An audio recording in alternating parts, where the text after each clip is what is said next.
Affinity version 3 is very powerful because of its 3 workspaces. Here's how you can customize them.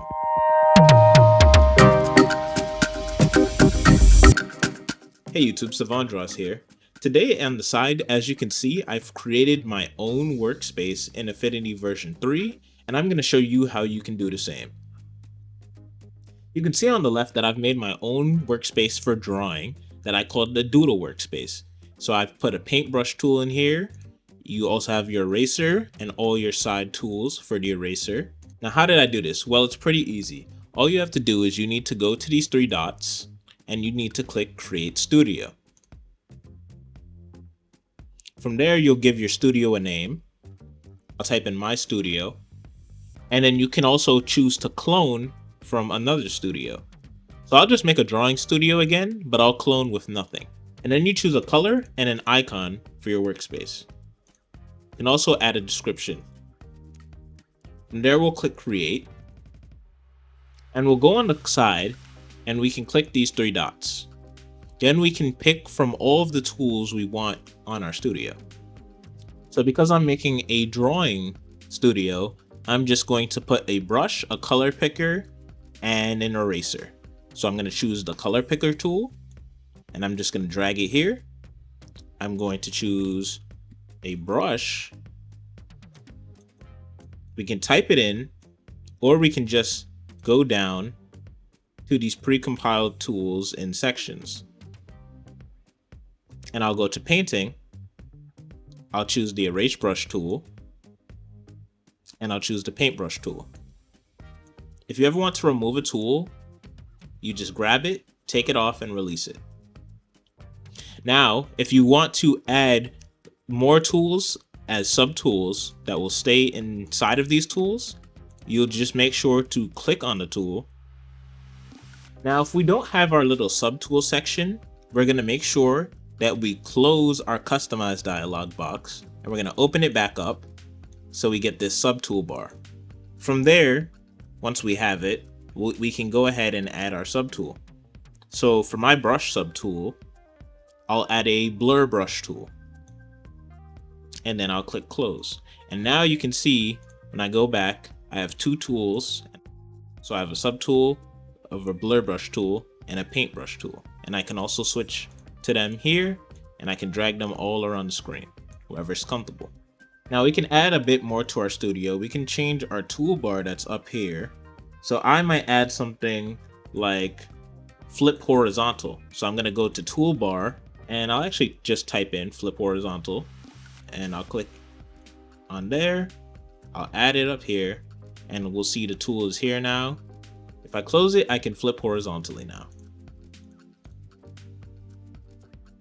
Now we can just keep adding more tools here, but what we can also do is we can add spaces to keep it organized. So we can add to either side, or if we want, we can add a space or a separator between tools so they stay apart from each other on the toolbar.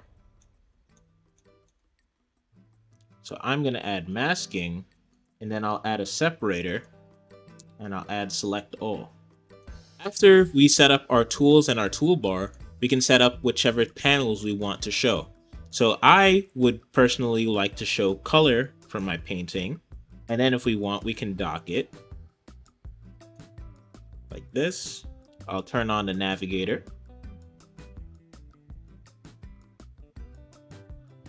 And then we can put them together so we flip through them, or we can put them separately, dock them separately, and drag up and down. And then I think I'll add pages if I ever want to create multiple pages within one document. And why not throw in something to choose my brushes? And I'll dock that. And now we have our own studio. One thing that might bother you is that you'll see that our studio is listed after all our other workspaces. So we can either get rid of our workspaces by toggling them off, or what we can do is we can just go down to our workspace and we can drag it up.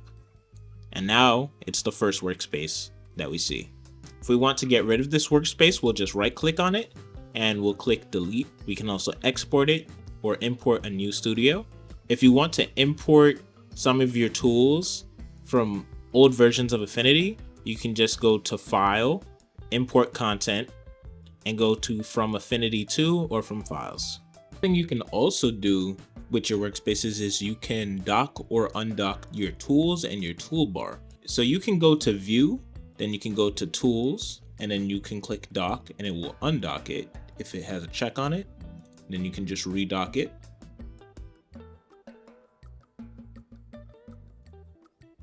And you can also undock your contextual toolbar.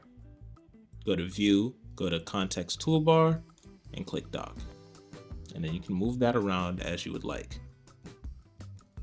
If you want more space, you can also just take away your toolbar by clicking Show Toolbar.